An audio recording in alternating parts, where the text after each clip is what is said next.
Educational Warfare. I'm Dr. Jordan Lauer. Today, taking a little break from education stuff. Want to make sure that we're hitting all aspects of life. That's what we do on this show, is make sure that we're talking about everything that's important to you, everything that matters to you, and everything that we need to do. So this is a home edition, just kind of hanging out, and want to make sure to talk about an important show, not only for the times we might be living in and past times. As a history teacher, it's important to me because I've studied these type of things and watched them. So today we are talking about Andor. It's a little TV break, a little home edition of Educational Warfare, a little TV break, just hanging out. Important to talk about, and we're gonna dive into it a little bit, just kind of cover some of the topics because they're super valuable for our society today, for history, and it's just a beautifully made show. And I want to make sure that just because it's a Star Wars show, people don't uh, pass on it because they think it's something it may not be. It's kind of a surprise for people of all genres. So before we get going, though, thank you for being here. Please remember, you can find all of our episodes, new, old, uh, and little our shorts and any special things we do, kind of like today. Obviously, not at Beautiful Cadet Toys and Comics where we normally are, and again, just me solo. But you can find everything on our YouTube page at Educational Warfare. Please visit it, watch the things, subscribe, like to the shows you like, and the episodes you like and the shorts you like, and please share it. We want to get this out here as much as possible. We're doing a lot of work trying to share it and network and build all that. But it really starts with the viewer, with people who like it and tell a friend, hey, this is really cool, or this episode is really neat. So please share that, and tell your friends to subscribe as well. You can email the show if you have thoughts on this show or anything affecting basically life. If you're a teacher, anything in education, anything with TV. We love hearing takes and things like that. So reach out, share, and our email address is educationalwarfare.pod@gmail.com. You can also find our show on X at EDU Warfare. And we are on Blue Sky, and it's at Dr. Jordan Lauer .social at Blue Sky. So those are all of our socials. Find us, connect with us, talk with us. We want to hear from you. You guys are driving the show. You guys are giving us ideas. We had a lot of people after the spring break binge episode say, hey, talk more TV. That was kind of fun. So that's why I'm here. That's why I'm sitting here. Just me solo. Thought I'd talk about an important show and thought I'd break it down for you. So our next upcoming episode, hopefully we'll be talking about some of the more recent events in education, such as the proposed cuts to education and some of the budgets of education. So that'll be our next one. So be looking out for that.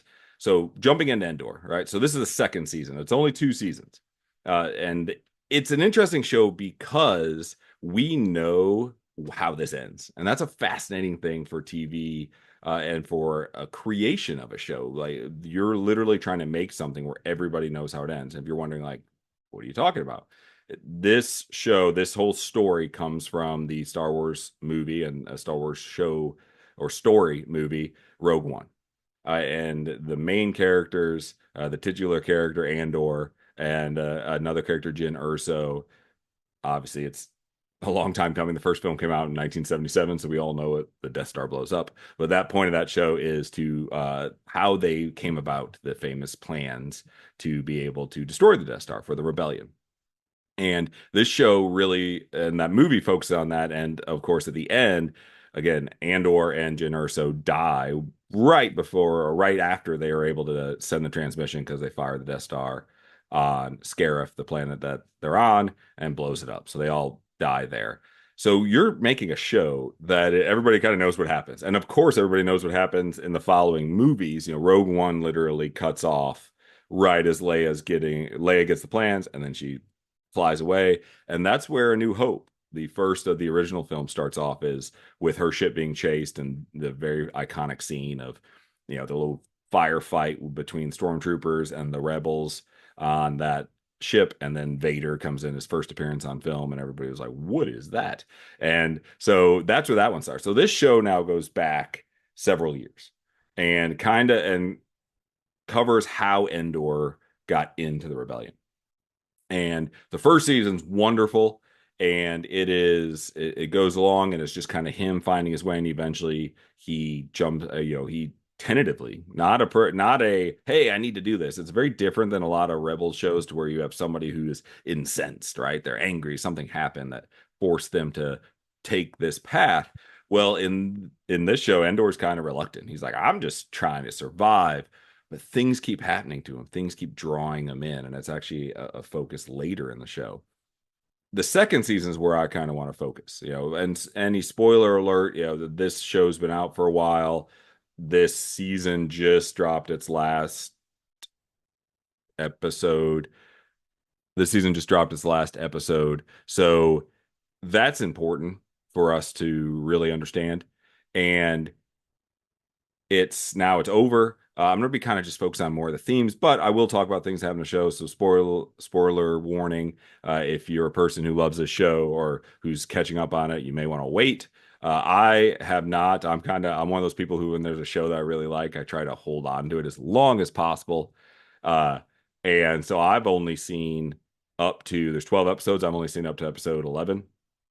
So I'm even haven't seen what happened here, and that's kind of the point. This is not a breakdown of like episode by episode or some things. It's more of a breakdown of the themes and some of the beauty of the show. So just talking into that. So if you haven't gotten to the end of it, you may want to wait because I may mention some things that could spoil it, and I definitely don't want to do that to anybody. But it's difficult to talk about it if you can't, you know, really go into what happened. So just if you need to go, pause this, go watch them, go find those last, at least up through episode 10, and then jump right back in. So the interesting thing about the show is, so it focuses on how the rebellion's born and what it's like at this point. And I need to say, for anybody who's right here, like, oh, well, it's Star Wars. I'm not really into Star Wars. It's not my thing. Okay, this is very different than the Star Wars we've been kind of exposed to, especially the movies. The movies are space operas where there's the Force and there's lightsabers and there's Jedi and Sith and evil, and there's evil here, but this is a very ground level film. You could honestly pop out the two factions, Empire, Rebellion, and pop in almost any other rebellion throughout history, especially with like a fascist or totalitarian regime. And that's what's so fascinating about it is it's literally a kind of an overview of history of what's happened just placed in the Star Wars world. And that's just fascinating because we've seen this before. And the creator, Gilroy, he studied these things. This is not just a guy who's like, yeah, I'll make a Star Wars show and just kind of like piecing things together. He's not like searching on his laptop, like, hey, what happened? He studied these regimes. He studied rebellion in the real world and then took those ideas and plopped it in Star Wars in the already existing framework. So this is a really street level, they often call it in the movie making business, TV show business, where it is this is not like there's no Luke Skywalker. The Emperor's not in it. There's no real huge characters. Leia's not it, even though this is the time of the rebellion getting going and we see her in A New Hope.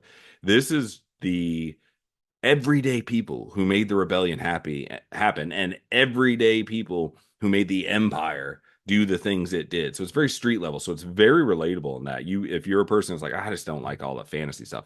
That's not it. Like that is not, you don't see force pushes. You don't see force lightning. You don't see lightsabers. You don't see anybody like lifting things with their minds. This is, again, something we've seen before. You could plop this into the French resistance, right, during World War II. You could plop this into even the French Revolution, the Austrian resistances, in Mexico, resistance to some of those regimes. And he studied all those. He said this in interviews that he's taken things from every area, and so it's just fascinating. And that's what I want to cover. Being a history teacher, watching these themes play out on the screen in a universe that I obviously, I'm a huge Star Wars fan, that I obviously love, but seeing it done so well. This is not just hey, I've watched the movies and it's, the originals. It's like, oh, rebel against the Empire. And you get that, but you're following one character, magical space Jesus, basically, in Luke, to where he's, a savior coming that has these special powers. you are following that. This is very different. This is grittier, it's dirtier, and it pulls your heartstrings. And because who's not in Rogue One and later, obviously, New Hope, you kind of know a lot of these characters that you are really starting to enjoy, especially on the Rebel side, aren't going to make it. And that is a fascinating mental thing to go through. So these episodes open up at the end of last season of Endor, the first season, there was a battle on a planet called Ferrix. And that really kind of ignited or really started the rebellion in its let's gather phase, right? Like when you have throughout history, when you have authoritarian regimes, you get these various factions. Okay. We often think like, oh, like, yeah, they all group together and they beat them. Well, that's not how it really works. It really works that there's a bunch of groups of people who are against what's happening. The of a dictatorial regime, a totalitarian regime, they take your freedoms, and obviously people push back against that.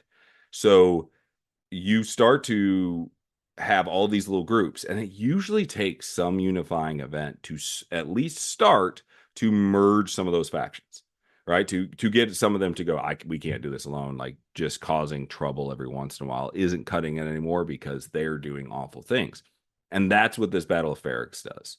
And there's a big bell tower, and they hit this bell with a hammer. And at the episode, so the way they do the second season is they do 3 episode arcs, and they are usually a year apart. So episode 1 through 3 is 4 years out from the Battle of Yavin. That's why if you watch the show, you see BBY.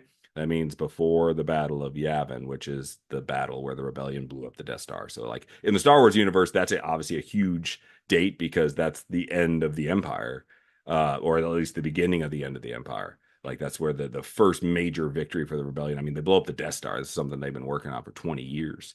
And so it's a huge date. So in the New Republic, after Return of the Jedi and Luke wins, and Vader picks up, goes no, and picks up in the new versions, picks up the Emperor, throws him down the shaft, and then subsequently passes away. That is basically the start of the New Republic. And so the Battle of Yavin is kind of like where they start their calendar. It's like where we started to win. And so it's 4 years before that. So the first 3 episodes are 4 years from that. And it's each, like the 3 episodes are 3 days within that year. So you really kind of pop in on the characters, see what's happening, and then it pulls back. And then the next 3 episodes are a year later and 3 days within that. So it's a fascinating way to do a show. And I have to say, you might be sitting there going, I mean, 3 days every 4 years, like within a 4 year span, like that's not much to really get it. This show is masterful in maximizing those 3 days. They do such a wonderful job. I'm talking any type of award you can think of. I mean, I know it's a TV show, but Oscar could be like it's that good that they explain these important things that are happening in the background.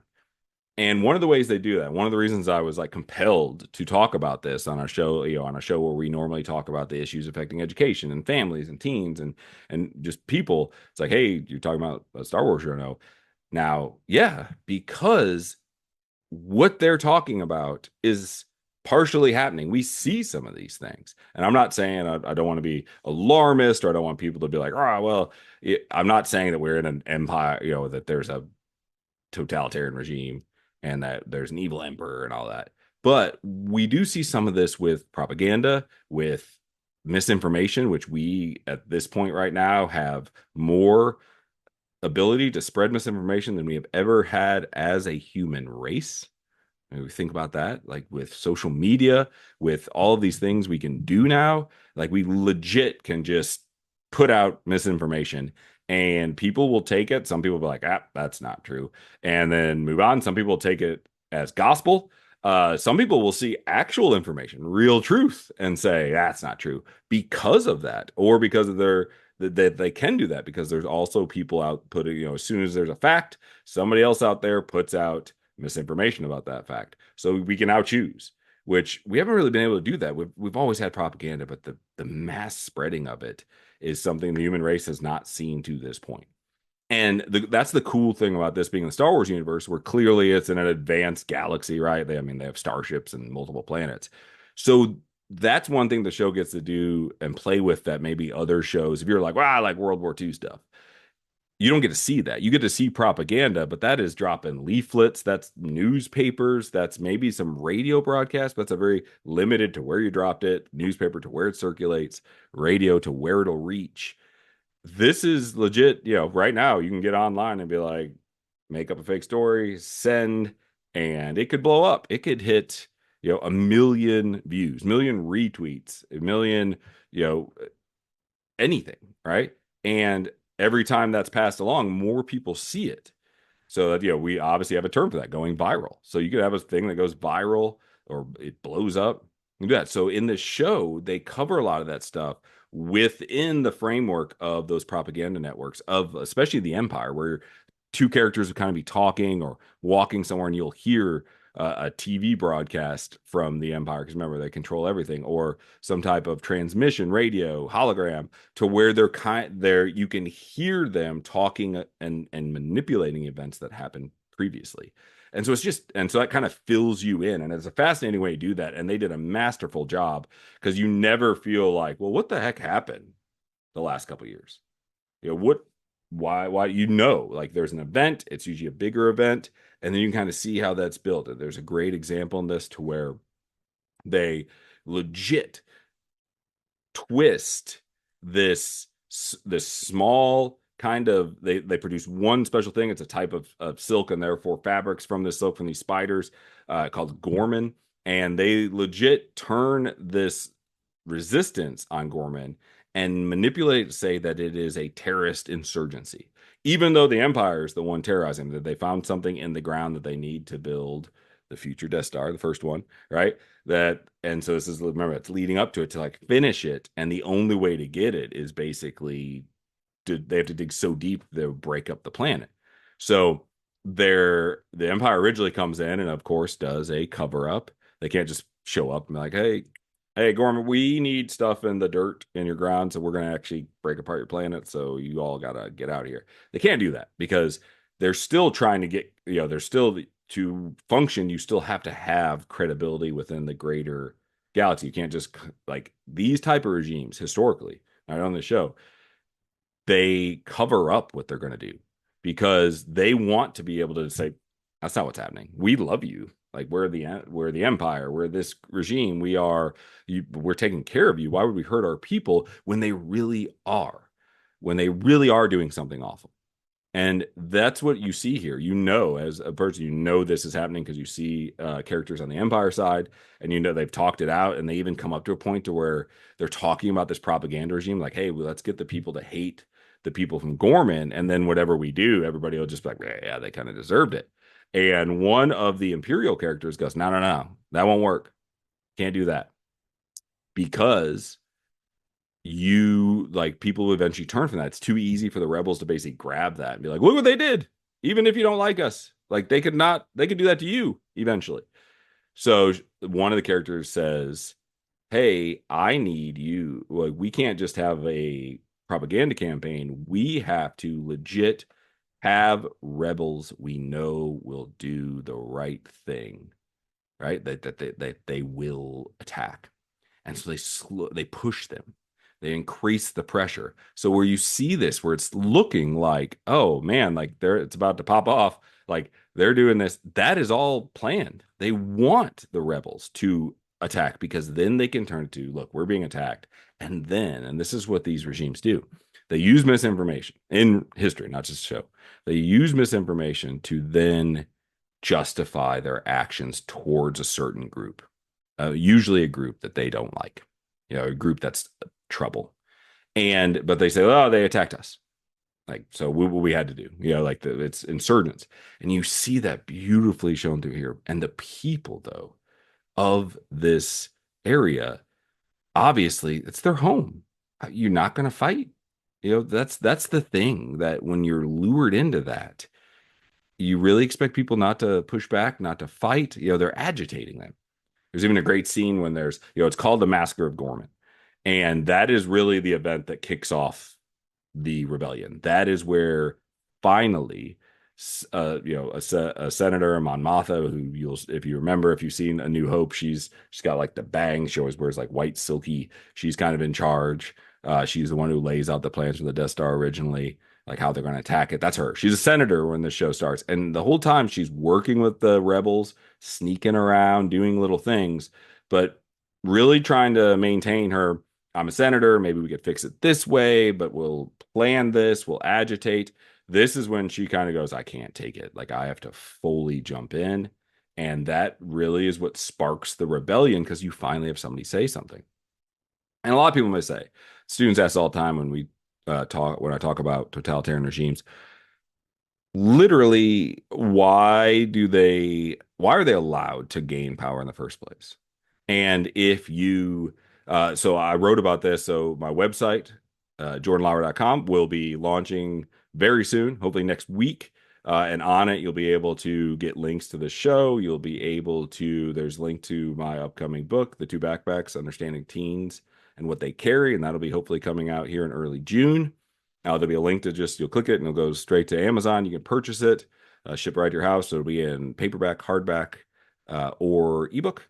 And you can click that. And I also have a blog on there where I write about, there's kind of like two little categories on the blog. So, a lot of it's the one category is kind of the basic show, education, affecting teachers, affecting families. The other one's just basically anything I want. It's kind of like my little world. And on there, I wrote a blog that'll be up live when the show or when the website, jordanlauer.com, goes live. What I wrote was about how these regimes use and I say I'm the people that are affected, use the human expectation, love of comfort. And saying that does not mean that I'm not saying like people are lazy, but, and I tell my students this, rebellions are really hard. You have to get people to rebel, to get people to revolt against a group in power. You have to go through that mental gymnastics, the mental calculus of eventually saying, there is a good chance I and everything I love could be destroyed if I go through this path. And obviously, that is the antithesis of what humans do, right? We don't just destroy we don't just destroy our lives. We try not to, like we build and we protect.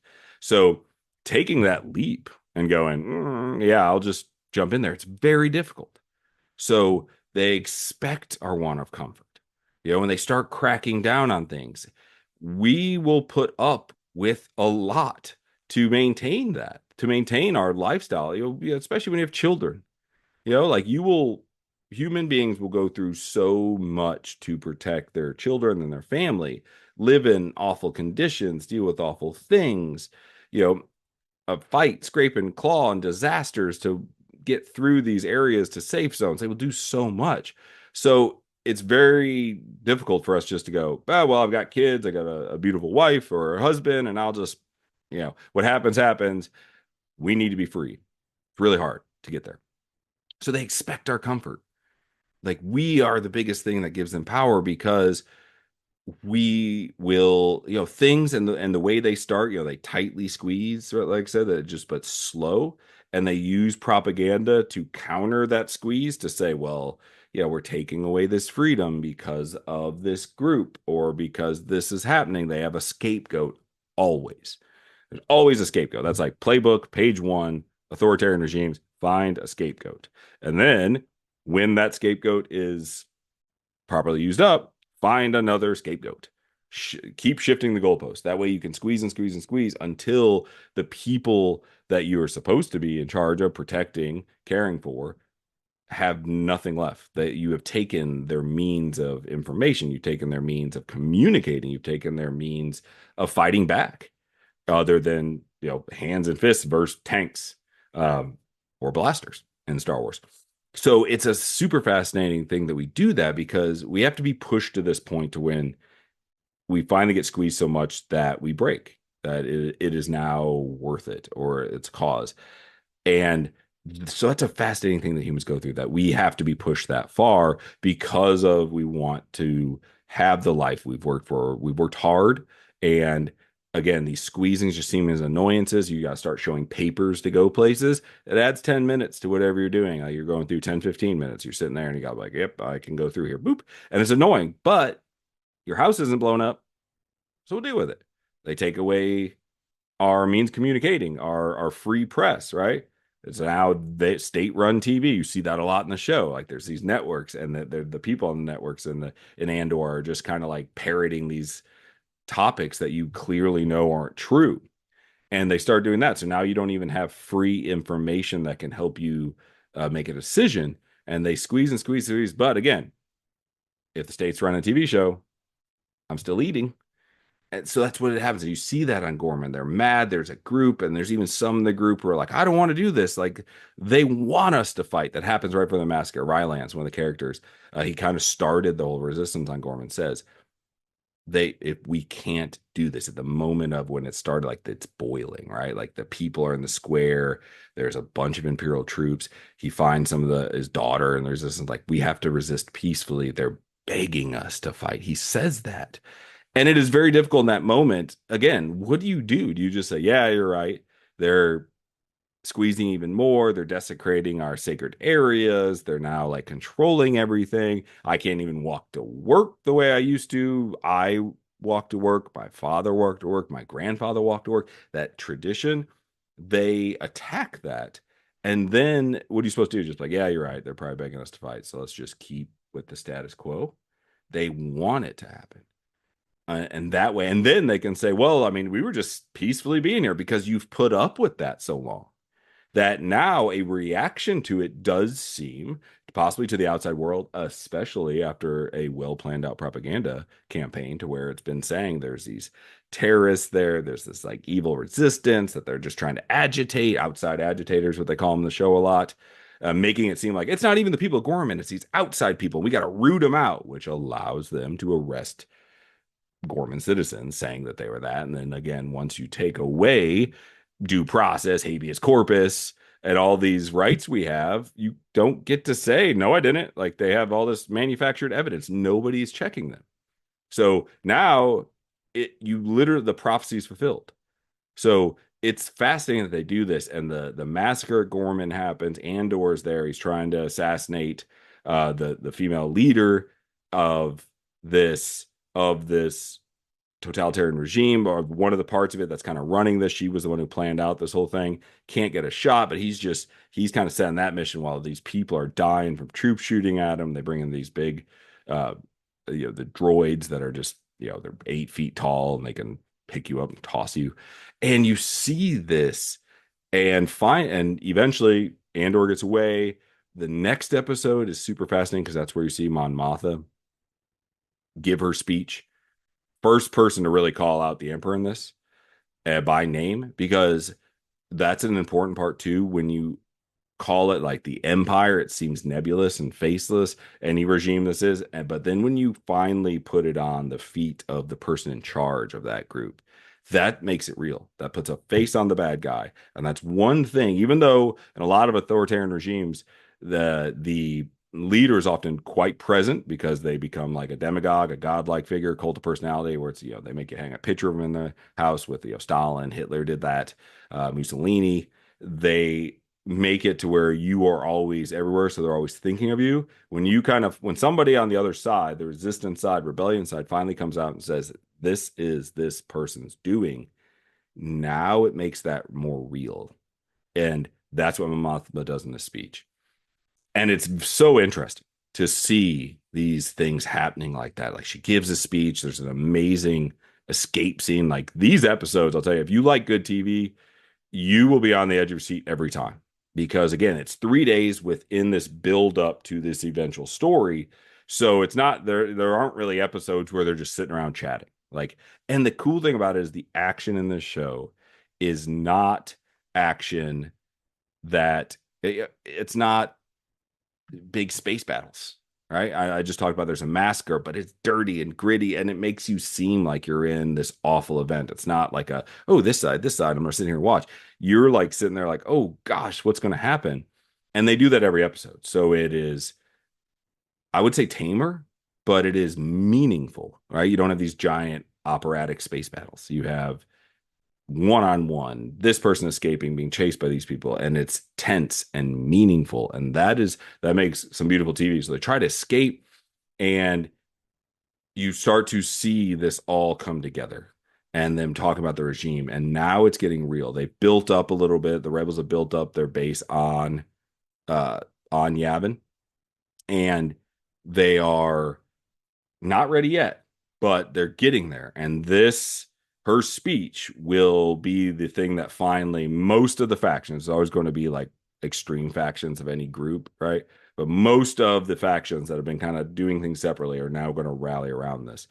And that it's a really interesting point of like speaking out is important and terrifying. Like as soon as she, like everybody who talks to her, who knows, which is a very small group that she's already do this speech, everyone is like, hey, yeah, you're gonna do this. Appreciate that. Thanks. But as soon as you're done, you need to leave. Couple reasons here. One, that's what regimes do like this. And you see that they're just, there's not even a fear. I mean, think about that in a normal world.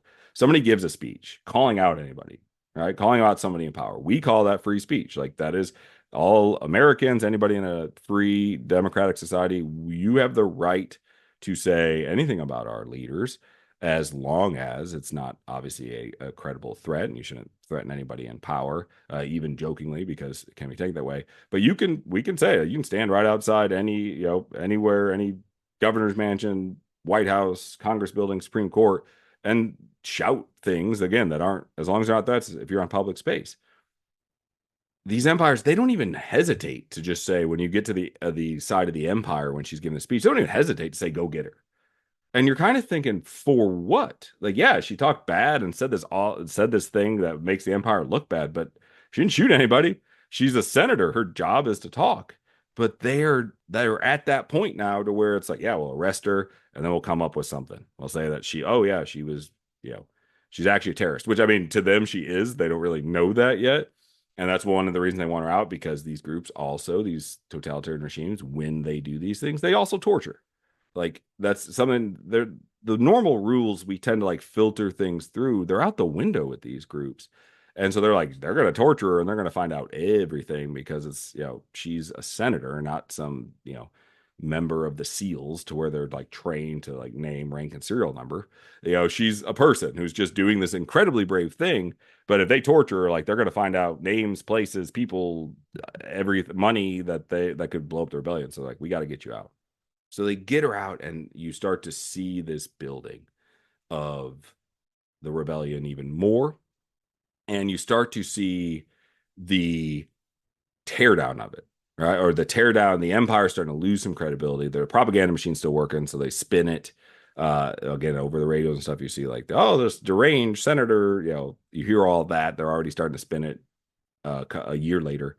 And the people are trying to get off of Coruscant, which is like the capital planet. And one of the best characters in this is played by Stellan Skarsgård, who's in Thor. Uh, he's in so many movies, but he's a phenomenal actor. And he plays a character named Luthen. And Luthen has been called by Gilroy, the creator, a like he basically he's an accelerist, right? He's the guy who, underneath the scenes, the Empire's code name is Axis, which is, it was fed to him, but it's a pretty sweet code name. He's the guy who is willing to do things to make the Empire's evil plans come to light, to actually happen. He pushes the Empire to do the awful things they're going to do, because that's how you have to, because they will do awful things. It's a crazy thought process that, you think like, oh, these groups are just out here like just executing people for fun. They do those things, but when it's in a tightly controlled, hey, we got to go in, there's a situation, and then we'll just beep, beep, beep, and wipe out everything, and then say, oh, there was as we were rescuing these people, the rebels blew up the building and it collapsed. That's why everybody's dead. They, again, propaganda. But they like they're willing to do those things in secret. So if you push them, they will do that out in the open. Like eventually they will do something that it's hard to hide from. And then they have two courses. They can either just straight up, they could either again try to propaganda roll it, see how that goes, or they can straight up be like, yep, this is how it is. Like that's us. Like you caught us, we're in power, deal. And then they squeeze even tighter, and that's when you get these awful, these horrible things happening. So Luthen is an accelerist, though, where he even says in this beautiful speech in the first season, which go watch that. Just you can go to YouTube after you visit our channel at Educational Warfare and like and subscribe this video and other ones. You can go to YouTube and search like Luthen's speech in Andor, and he says in this one of the characters a deep spy, which is so great because this is basically a spy movie set in the Star Wars universe, spy show set in the Star Wars universe. Somebody deeply embedded tells him, like, what have you given up? And he gives this long, beautiful speech. And he says, I'm condemned to use the tactics of my enemies. And so Luthen is a fascinating character because he, for all intents and purposes, is a hero because he starts the rebellion. But you might say, I mean, this guy started the rebellion. You're saying Luthen, I don't know who he is. Exactly. He even says, I am setting a path to which the sunrise of it I'll never see. He knows that he's not part of the second part of this rebellion. He knows that he is not going to make it. And it's not just because he's reckless, but the things he has to do, like he's not that type of inspirational leader. Again, he pushes them. And even in his own mind, the things he's had to do to get it to this point, so where there is a rebellion, to where people do get fed up enough, he's had to do awful things. And he's had to use the same tactics the Empire did because that's the only way to get their attention. Writing, they even say that, writing letters, a strongly worded renouncement in the Senate.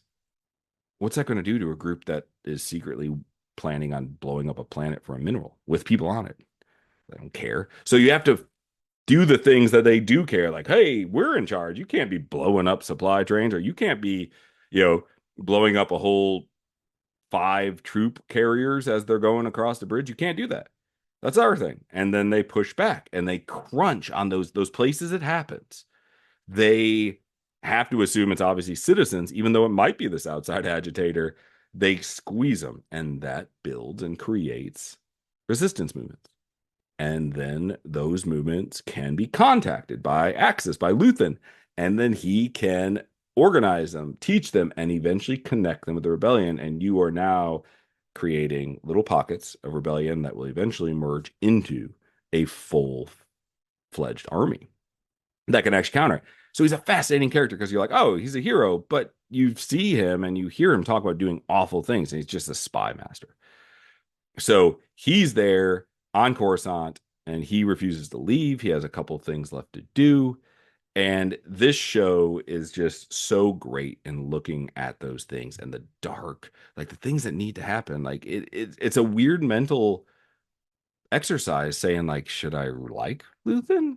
I mean, nobody wants the Empire to win. Like, I don't like or, support fascists in any form. But even in the show, they even make it to where you do start to care about at least the story of some of the Empire characters, right? There's Cyril Karn, who I talk about, that the idea of comfort, who's this just he wants law and order, and he wants to be promoted. You can really tell he was that guy when he was younger that was probably like picked on, and then he didn't really try to like endear himself to the other groups. Like, hey, why are you picking on me? I'm a kind of cool guy. He was like the guy who like went and like had rules made that cracked down on him to make him dislike him even more. But now that he was in charge, you kind of see that in his personality. So he's just not a likable guy. But the things he goes through, how he's used by the Empire, is like fascinating because he's hunting Andor. He wants to find him. He wants him for the glory, but he also wants him for that order. Like, how dare you go against this organized thing? And there is a scene in the massacre at Gorman to where he confronts Andor, and like Andor doesn't even see him. He tackles him. They have this savage fight, which there's a beautiful film or TV filmmaking aspect here where Cyril, like these 2 seasons, he has the piping on his uniform. His collar is perfect. His hat is perfectly aligned, and he's fixing it, and he looks in the mirror at himself a lot. And he gets in this fight, and he is just disheveled. There's soot. His uniform's ripped, and it really shows at this moment how he's come apart. He's not even himself anymore. And to him, you see this, like, this is my adversary. This is the person who's basically like ruined my life because I've been hunting him and I've had to do all these things. And at that moment, when he has the jump on Andor, Andor looks at him and says, "Who are you?" and it breaks him. And you see that he spent his life hunting Andor, but Andor's been word of the bigger picture. He evaded him in the first season, so now he's like, okay, like done. Not thinking of that guy again. And this has been this dude's life for 4 years, and he has him there. And at that moment, his prey, who's been hunting, who's like done the things in his life, says, "Who are you?" And it gives him enough pause for Andor to be saved. I'm not going to spoil that part, but it is powerful. Earlier in that, to kind of watch this breakdown of Cyril, he had been like double agenting. He's in the Empire, but he actually tried to join the Gorman Resistance, kind of telling him like, "Hey, I don't want this to happen." But he's being used by the Empire. He's kind of doing that without all the information, so he thinks he's doing the right thing, but he's actually really helping the Empire do this extra evil thing. And one of the characters who like helped recruit him, Rylance, the older leader earlier, says we have to peacefully exist, comes up to him and like yells at him like, "We know what you've been doing. You're you're tearing our world apart." And he says, "I'm not. I'm just trying to stop the insurgents so the Empire can exist here and you can exist." And then Rylance looks at him and says, "There's mining equipment here." And Cyril looks at him and says, "That's just a rumor." And he's like, "Would I?" And Rylance like basically screams in his face, "Would I even say it if it was? Would I even waste the time? It's here." And that's when Cyril realizes he's been used. Like he thought he was hunting and joining this resistance to root out these outside agitators, Andor and his group, maybe even Access, Luthen, who's like the big baddie to the Empire. And it's really, he's been trying to get in it to get information so they can set this up so then they can attack them, slaughter them, and then they can drill. And he realized that. And at one point, Rylance grabs him and says, "What type of being are you?" Like he is betrayed them and their life and their family so much that Rylance can't even understand that. And that just Cyril, who's thinking he's doing at least the right thing from a very Star Warsy thing, if anybody knows this, from a certain point of view. Uh, Very iconic quote from Obi-Wan Kenobi in the original films. He's doing that, and then all of a sudden, boom! Cyril just is like he's broken there. He throws him down. He goes into the Imperial base. He confronts his girlfriend, who's the ISB agent who's been playing him, that she actually loves him, but like she has higher orders. So you also get a very totalitarian thing of saying, "I was just following orders." And they kind of have a fight. The Gorman thing happens. So the Gorman massacre happens and it ignites this whole thing. So the show is just, it's beautiful and it is important to see. And again, it can be plopped into any time period. And the propaganda piece can be plopped into now. The rise of regimes can be plopped into now. You see how some people side with the Empire when you know they shouldn't, because they just like the idea that that they don't want to think that this could happen again. That's that comfort idea. So it's moving along and it is building up to eventually getting these plans, and it's just fascinating. It's fascinating how they crack down and how they make this so visceral. It is gritty, it is dirty, it is real. So again, if you're a person who's afraid, who's just, "I'm not in on Star Wars," this isn't that, right? And it has so many beautiful moments that like there are legit scenes in this. Now, I don't think I'm being hyperbolic. If you listen to the House of R podcast with Mallory Rubin, um, you literally they say this in their show that each episode has like 5 scenes that at any point, each one of those scenes could be the best scene on TV of the year, and they don't even crack like the top of this show. That's how good it is. And I don't want to seem like I'm exaggerating because again, I'm a Star Wars guy, and you're probably like, "Of course he's like it." It's not true. I mean, it is. There's so many small moments, like and it has so many powerful moments. One of my favorite moments from the Marvel movies is not like this huge fight. It is when the old German man in the first Avengers stands or refuses to kneel for Loki. Small moments of resistance. That's what wins, and that's what the show kind of shows. It's not about Luke Skywalker. If you're thinking Star Wars, he helped carry this thing across the finish line. He was the fresh legs, the special guy who could do that. But the thing that got it going, that even made that possible, was small moments of resistance from ordinary people who had decided to stand up and fight for their home, their life, the things they believe in, freedom itself. And that's what resistance and humanity is made of, is making choices like that and standing up. And when we know this could be bad, like when we know this is probably going to ruin my life, like, I mean, in that Marvel scene, that guy dies. Yeah. So, but he took that moment because he's like, I'm not gonna kneel and subjugate myself. I'd rather die. That way, at least I can die knowing I'm me. And that's an important thing here. And they do such an amazing job that you see these characters who you normally wouldn't think of doing things like that, and the sacrifices they make, and you really end up loving all of them, and the growing thing and the dread. So, Andor is a fascinating character too, because he doesn't really, again, he doesn't want any of this. He's not seeking glory. He just kind of keeps being in the right spot for the rebellion. And they even say that at one point, there's a great part to where there's this, uh, there is a force healer there. She's kind of like, she's not like a Jedi where she's like healing everybody.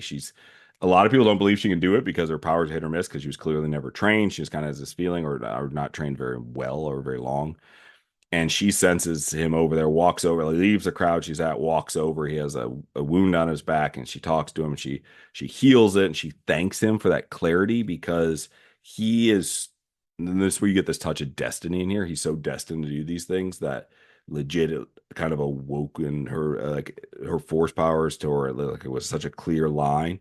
And she tells his wife.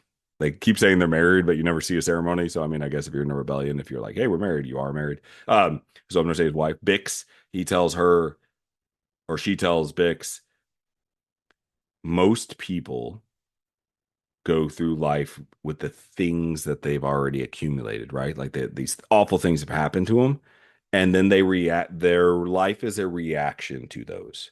So it's trauma happened, something happened that made you, just who you are. And now you go through life kind of driving on the path because of that thing. Other things could happen to you, good or bad, but that kind of steered you that way. And she says, he keeps, or Andor, he keeps gathering things as he goes. So he's not affected by this. He is gathering these things that are happening, and he is legit building towards being the person who sacrifices himself in Rogue One to make sure the Death Star plans get to the rebels. And those things give him strength. It is like he's totally happy in the first one. I'm just going to be a thief and kind of like, live this life of of crime. And he kind of gets tied into it. And then other things happen, and he finds himself as a leader in the rebellion for that purpose. So it's like this thing of destiny that he's a messenger, she calls him. And that's such a fascinating thing. And so he's such an interesting character. Watching the show, I wasn't a huge like fan of his because like, you kind of plop him in at that point in Rogue One where he's gone through all this that we didn't know about yet. And so you're just kind of like, this dude is kind of like edgy and like a little, you don't want to say whiny, but almost whiny. Um, and then but you see his heroism, and now you see in this show the things he's gone through and the way he became a spy and could flip characters and talk to people and just knew what to do. It just, you're like, I get it, like him. So it's a beautiful show. So I just wanted to go into that, some of those ideas that tie to today, that tie to the world, and hopefully, we can see, hopefully we can, want to learn from these things. Again, this isn't just this guy, Gilroy just kind of sitting there and writing a script out of nowhere. He studied these things. There are so many scenes that are taken from actual events in history, that uh, he just kind of plopped it in the Star Wars universe and twisted it, but like it actually happened because he wanted that tether to real life. He didn't want it to be, oh, they released space monsters on this group. These are soldiers. And even in the Massacre of Gorman, they use untrained young soldiers. There's even a part to where like there's always in every movie where there's like an army, there's always that like master chief or sergeant who trains the soldiers, who's always like really tough on them. And that guy's here, of course. And he even says, like, these guys can't go out to the square. The people of Gorman are like chanting. They're not like being violent, but if trained, hardened soldiers. Like you'll take a rock off the dome, if you got a helmet on, because it's like don't fire until fired upon with a gun. Where young and experienced, and you're holding a blaster and you get hit with something like, oh my gosh, what was that? Was that a blaster? Just nick off my helmet, and they start shooting, and then they start shooting back. They purposely put these young kids out there to make that happen. That's the depth of this plan. They wanted it to happen. So you see things like that.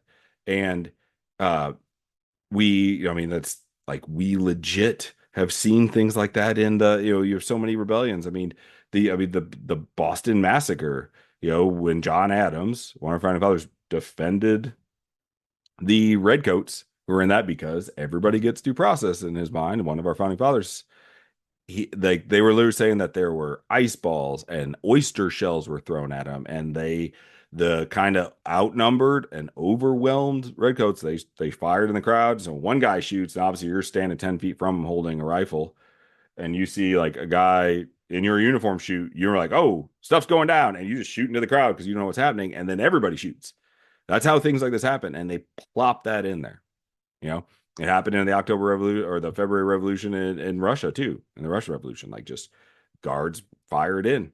It happens, and they put that in here. So it's such a fascinating tie to like actual history in the Star Wars universe.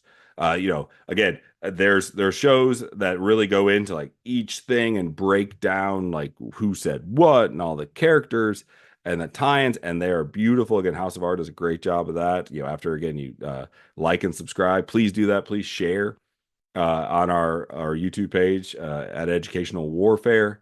Tell a friend, tell anybody about this. But again, after you go there, you can look up House of R on Spotify or um, Apple Podcasts, and they do a great job of breaking this down, long episodes because they go into so much detail. I just wanted to today take a little like Educational Warfare Home Edition. Here in my little, I can't really say fortress, but cabin of solitude, my studio. I just want to take this moment to to really tie that into history, because that's why we teach it. So these things, I always say, history doesn't repeat itself, it rhymes. These things aren't exactly the same, but man, they follow the same path, and that's what the show explains to us. So it's fascinating to do that, and to see some TV, because it's so easy. One of the reasons I want to talk about this too is it's so easy to just, you're in space, you're in a fictional setting. It's so easy just to make up whatever you want, and to make it sometimes, or to take the space opera theme and just have these huge space battles and X-wings and TIE fighters blowing each other up, and and force powers. It's easy to go that because it's worked. Obviously, it's worked since 1977 and it's 2025, so it's worked for a long time. It's so easy to do that, but the creators of the show and everybody on it deserves, such writers, directors, actors, everybody. Set designers. One of the shops just tell you some of the detail that goes in this, so it's not like cheap and cheesy. It took 6 months for them to get all the details in this little shop that the characters meet in for. It's like a tea shop for 5 minutes. 6 months to get everything. That's how detailed. They grew a field of ancient rye. Like they have the rye seeds that were really old. It's really cool. It's in the first episode, like, or second episode, you see this huge kind of really dark brown wispy plant, and you're like, oh, that's some weird. They have the seeds from that. It's like an ancient strain that nobody really uses, and they legit got a field and grew it so they could then take it out and put it on the set. That, I mean, growing plants for those scenes, and it's a beautiful scene. Um, them, like, you see these stormtroopers kind of going through it, and you kind of see their pass along, and it really reminds you of Rogue One. Have you seen that? Them walking through the beautiful clear water of Scarif, like they're just kind of converging on whatever they're going to get. You see that there, so it's that like symmetry. There's great details. So to be able to do that is awesome. So I really love it. Hoping to spread the word out there to watch it and to see these tie-ins. Again, it's easy. We use TV as an escape. I'm hoping that like you don't want, like, well, now I don't want to watch it because it just seems like a homework assignment. But it's art imitating life and being meaningful. Like this is a Star Wars that you can connect to other parts of society, maybe things that could be happening now in this country with, again, all misinformation. Just some people are okay lying, and moving on, like it didn't happen. Like, oh, yep, lied. All right, here's my next lie. And seeing how that affects things. And it's just a beautiful show. So I want to take some time. So hopefully it entertained you. Hopefully you check it out. Please email the show at educationalwarfare.pod@gmail.com. Let me know what you think. Let me know your takes on any little nuggets. The score on this too, the music, is they do so many things with the music that's just hidden in it that you have to kind of like listen to. There's little things, little like stuff in the first season. So if you see any of those, hit us up, let us know. And again, all the socials, at EDU Warfare on X, find us there. Again, our page, Educational Warfare, on YouTube. Please subscribe, like, and share for everything. That way, as soon as right now you can like this and you can click that subscribe button right next to it. Also, our show is an affiliate. If anybody does any video editing, we're an affiliate of CapCut. So in our show on our YouTube page, there's a link that if you want a Premiere version, or if you had one, you can click on it and it takes you like from our show to them, and they have deals. And so make sure to do that if you're a video editor or want to make anything like this. We just want to let everybody know that. So the show's growing and it's exciting and we love doing it. And I love personally being able to kind of variable like that, just kind of step out of the education realm for a minute and talk about things, because it's important that, the things we do in our leisure time are important. They matter. So I really appreciate you being here. I love talking about this stuff. I can talk forever on it. So again, hit us up, educationalwarfare.pod@gmail.com, at Educational Warfare on YouTube, and at ED Warfare on X. Thank you for being here. Thank you for listening, and thank you for being a part of the fight.